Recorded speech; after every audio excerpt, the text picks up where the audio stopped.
crowned later today in what's seen as Britain's biggest ceremony since the coronation of the late Queen Elizabeth. Bloomberg Quick Take tells us everything we need to know about the royal celebration. Let's watch this. Of course we need a coronation mug. King Charles's coronation is right around the corner. We're looking at the most searched terms and hopefully answer some of the internet's most burning questions. Starting off with the basics. What time/day is King Charles's coronation? The event is taking place May the 6th in Westminster Abbey, with the coronation service beginning at 11 a.m. What's happening at the coronation? The coronation is a symbolic event which celebrates the start of King Charles III's reign, but it's not the moment that Charles becomes king. Technically, King Charles is already king. He became king automatically the moment that his mother, Queen Elizabeth II, died. King Charles coronation invitations. Buckingham Palace says they've issued 2,000 invitations, and the theme looks to be florals, rife with symbolism. Central to the theme is this guy, the Green Man, an ancient figure from British folklore. He symbolizes spring and rebirth to celebrate the new reign. The C in the middle represents Charles, and the florals around are in groups of 3, symbolizing Charles is the 3rd monarch of his name. Finally, the 2 coats of arms are from Charles and Queen Consort Camilla's families. What route is the procession taking? Charles and Camilla will arrive at the Abbey from Buckingham Palace in a procession known as the King's Procession. After the service, they'll return to the palace in a larger ceremonial style known as the Coronation Procession, joined by thousands of armed service personnel. At the palace, Charles and Camilla will be joined by family members on the balcony to conclude the day's ceremonial events. Okay. We're now going to do an autocomplete exercise because you can't do an internet SEO search video without doing an autocomplete exercise. King Charles' coronation, bank holiday or public holiday? While the day falls on Saturday, the UK has declared Monday, May 8th a bank holiday. Here we go. King Charles coronation, medal, mug, coin, and gifts. So the coronation medal is kind of like a special party souvenir. When Queen Elizabeth was crowned in June 1953, medals were awarded to a list of selected persons. King Charles will get one of his own too. Of course we need a coronation mug. Everybody loves mugs. While there are tons of options out there from retailers from Marks & Spencer to Fortnum & Mason, there is an official coronation mug coming from the Royal Collection Trust. There's actually a full commemorative range that includes a pillbox, a tankard, a dessert plate, a cup and saucer, and of course, a coronation mug. Coronation coin. There are limited edition coronation coins which include a 50 pence and a £5 coin. President Bongbong Marcos is currently in London to attend the coronation of King Charles III. Marcos Jr. was welcomed by the King's representatives. Upon arriving, President Marcos met with Gatwick Airport officials to gather ideas for improving airport operations in the Philippines. Meanwhile, Marcos Jr. is also expected to meet with British Prime Minister Rishi Sunak at the sidelines of the coronation. President Marcos is expected to discuss trade, OFW deployment, and a possible military cooperation between the Philippines and the UK. President Marcos also just wrapped up his official visit to the U.S. with an assurance that EDCA sites will not be used for offensive action. The details in this report by Maricel Halili. Well, the short answer is no. The United States has never said that this is a possibility, and we have also made it clear from our end that we will. This is not the purpose of those sites. This was the quick reply of President Bongbong Marcos when asked if the United States is expecting Filipino troops to be deployed. This is in the event of the U.S. and Chinese conflict blowing over on the issue of Taiwan. Before the Center for Strategic and International Studies in Washington, the president reiterated the purpose of military bases in the Philippines under the Enhanced Defense Cooperation Agreement or EDCA. The chief executive clarified that EDCA sites are there to facilitate response to calamities and are not launching pads for any attacks against any country. The EDCA sites were meant to be conceptualized really to be the places that we could use so as to be able to provide quicker relief, quicker rescue do a better job, in other words, of rehabilitating and reconstructing the damage that will be caused by these disasters. That's really the basic premise of the EDCA sites. The United States will use the EDCA sites as staging areas for any offensive action against any country.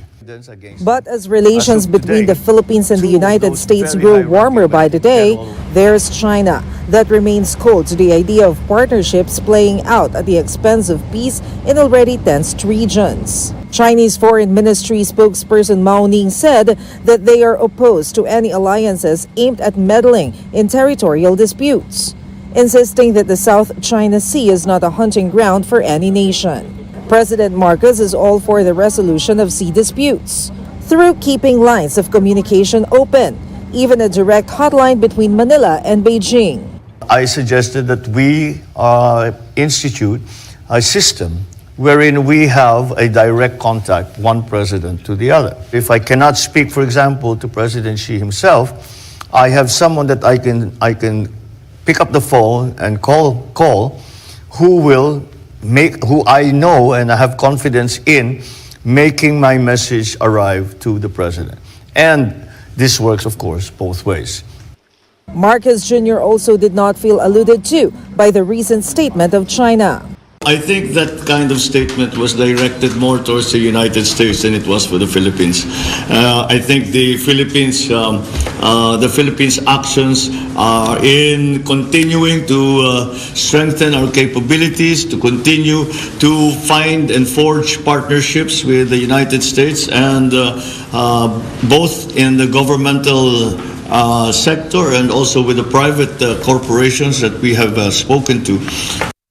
On the Mutual Defense Treaty, President Marcos said defense bilateral guidelines have been laid out to clarify rules on the pact's implementation. He noted, though, that the provisions of the 1951 MDT remain intact and unchanged.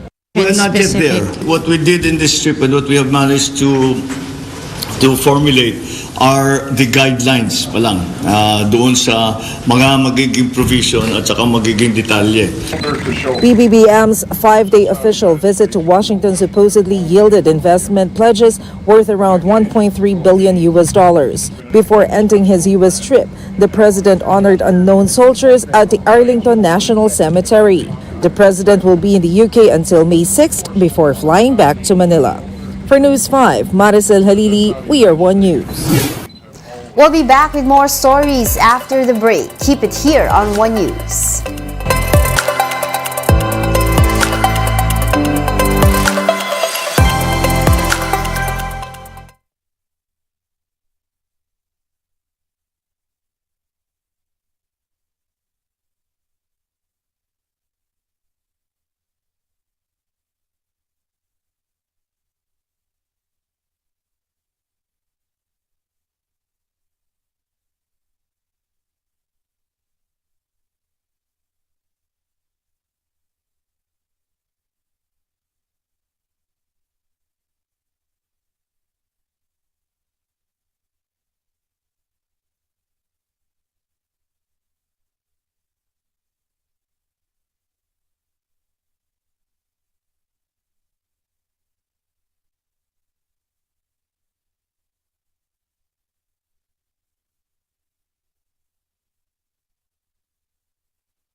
You're still watching One News Now. I'm Angela Lagunzad. The Transportation Department claims that they are on track in procuring plastic cards for driver's licenses. Recall that the Land Transportation Office earlier announced the shortage of plastic license cards. Transportation Undersecretary Kim De Leon told 1PH that they are on the process of securing bidders that can cater to government requirements. The agency will conduct competitive bidding but is still open to alternative modes of procurement. Sa ngayon, we're on track, on schedule, at nakahanda tayong sagutin lahat ng na-receive nating tanong mula sa mga prospective bidders. At doon, malalaman nila if they'll be able to cater to the requirement. Miss Universe 2015 Pia Wurtzbach surprised fans after announcing that she and longtime beau, businessman Jeremy Johnsey, are married. The beauty queen posted a video clip of her wedding day on social media. The wedding was held last March on a private island in Seychelles. Pia and Jeremy announced their engagement last year. Let's now take a quick look at today's other top stories. The World Health Organization has declared that COVID-19 is no longer a global health emergency. The declaration comes after more than 3 years since the pandemic started. The virus has killed over 6.9 million people worldwide and had left a dent in the global economy. The scheduled Philippine airspace shutdown on May 17 has been shortened to just 2 hours. The maintenance activity will now run from 2 a.m. to 4 a.m., down from the original 6-hour schedule. The planned maintenance shutdown gives way for the replacement of the UPS, or the uninterruptible power supply of the country's air management system. And the 2023 Southeast Asian Games formally opens in Cambodia. Team Philippines is currently in second place in the medal haul, right behind the host country. And those are the top stories of the hour. Join us later at 10:45 a.m. as we continue to monitor the day's biggest stories. I'm Angela Lagunsad. We are One News.